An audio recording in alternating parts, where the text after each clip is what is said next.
Olá, meus alunos, tudo bom? Estamos retornando, para mais esse nosso módulo que nós estamos estudando esse semestre, que é Sistemas Distribuídos.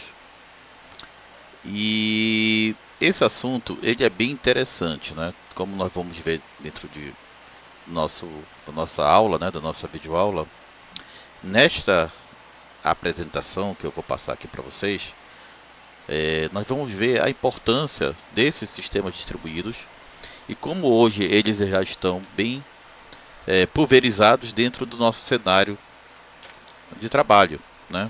Até porque distribuir, vocês vão ver que é uma das atividades, distribuir o processamento, distribuir, compartilhar recursos, é uma das nossas atividades primordiais, tá? Em termos de desenvolvimento. Então, gente, o que é exatamente um sistema distribuído, né? E o que é necessário para eu poder ter um sistema distribuído? Bem, nós vamos trabalhar na nossa aula com dois autores que são bem, podemos dizer assim, são as referências dentro do assunto de sistema distribuído, que é o Coulouros, tá? E o Tannenbaum. São dois livros, aliás, o livro do Tannenbaum nós temos na biblioteca da FEAPA, que é o livro de rede de computadores e sistemas distribuídos, né? E eu vou trabalhar com esses dois conceitos para vocês entenderem exatamente como a gente pode caracterizar, como a gente pode definir um sistema distribuído.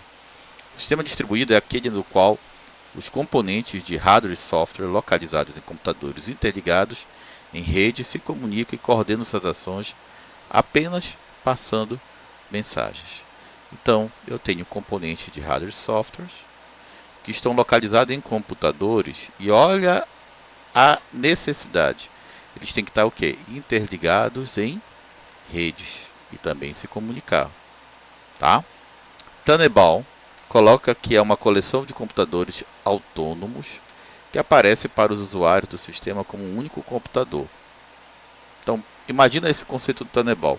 Tu tem vários computadores que têm características autônomas, têm suas próprias é, unidades de processamento, mas que para o usuário, isso é a palavra que eu vou começar a usar, é a palavra que para o usuário, o que significa um sistema distribuído? Ele se torna o quê? Um único computador. Palavra-chave, ele é transparente para o usuário, tá? Bom, tem uma definição aqui que também é bem interessante, tá? Que é uma coleção de elementos de processamento interconectados, tanto logicamente como fisicamente, para execução cooperativa de programas de aplicação como controle geral de recursos centralizado. Vejam, né, que de novo vem a palavra o quê? Interconectados. Então, para eu poder ter um sistema distribuído, os processamentos, né, essa coleção de elementos, esses elementos, eles têm que estar o quê? Interconectados, né? Tanto que logicamente como fisicamente. Para quê? Para que de maneira cooperativa se faça o quê? A execução de um programa, né, com o controle do quê? Dos recursos de maneira centralizada. Aí tem uma visão bem pessimista desse autor, que é o Laporte, que diz o seguinte: é um sistema que lhe impede de obter qualquer serviço quando uma máquina que você nem imagina que exista falhe. Então, quer dizer, é aquela visão, né, do caos, né? Então, é aquilo que tu acaba sentindo que existe quando uma máquina falha e tu nem sabia que aquela máquina existia, tá? Bom,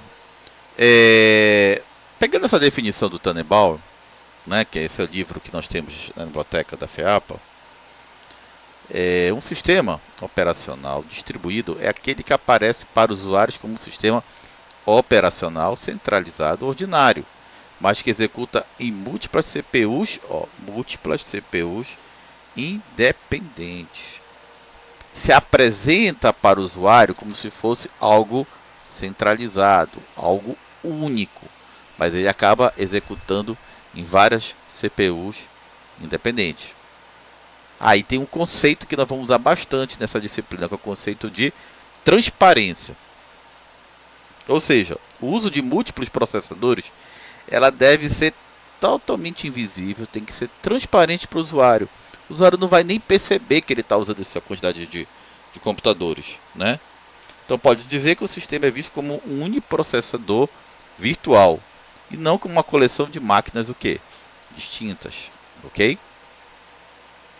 Bom, vamos pegar alguma coisa assim, pegando todas as definições que nós vimos, vamos ver aonde que elas acabam convergindo, né? Então vamos lá. Pontos comuns: vários componentes conectados via rede, compartilhando recursos, de forma transparente. Até coloquei aqui de uma maneira mais, né, para chamar atenção para vocês, né? Fiz até uma, uma chamativa de atenção. Isso aqui é extremamente importante, tá, gente, para a nossa disciplina. De forma transparente. E o que é uma transparência em sistemas distribuídos? Bom, a gente já viu alguns autores citando, né? Que é exatamente o usuário não vai perceber que ele está usando múltiplos recursos para aquela tarefa. Para ele, aquilo ali não se parece como sendo vários recursos que ele está utilizando. É como se fosse um recurso só, tá? Então, gente, lembrando, as redes estão em todo lugar, né? Então nós temos soluções de redes, né, Wi-Fi por dispositivos móveis, redes interconectadas, né, via uma rede interna ou pela internet, né? Aqui dentro da FEAPA, por exemplo, nós temos uma rede, né, de computadores interna. Ou seja, qualquer instituição, qualquer organização, qualquer empresa hoje dispõe desse tipo de solução. Nós estamos conectados, tá? E essas redes, gente, ela pode ser uma rede que esteja dentro do mesmo ambiente, ou pode ser redes mundiais, né? Pode ser grandes redes que as organizações possuem, né? E a gente ganha com isso. A gente ganha no quê? Bom, quando nós temos rede de computadores, uma rede de computadores, normalmente a gente tem uma execução concorrente de aplicativos, né? Existem aplicativos que a gente precisa utilizar e que, se a gente coordenar, organizar a utilização deles, a gente pode otimizar os nossos recursos. Vou dar um exemplo bem claro que todos já devem ter passado por isso. Um exemplo: impressão. A impressão, eu posso fazer que múltiplos computadores utilizem a mesma interface de impressão, né?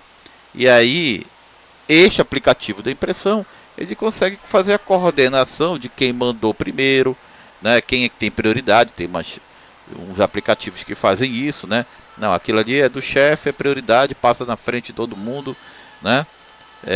Não, mas peraí, já imprimi tantas folhas hoje, eu consigo, eu tenho um limite para utilizar. Tem uma coordenação e uma distribuição que a gente consegue fazer utilizando.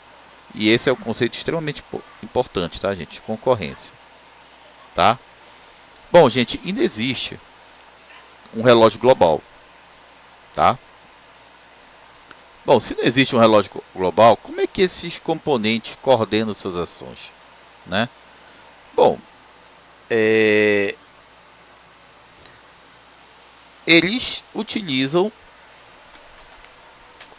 as relações, as informações que vêm de cada um dos componentes, né?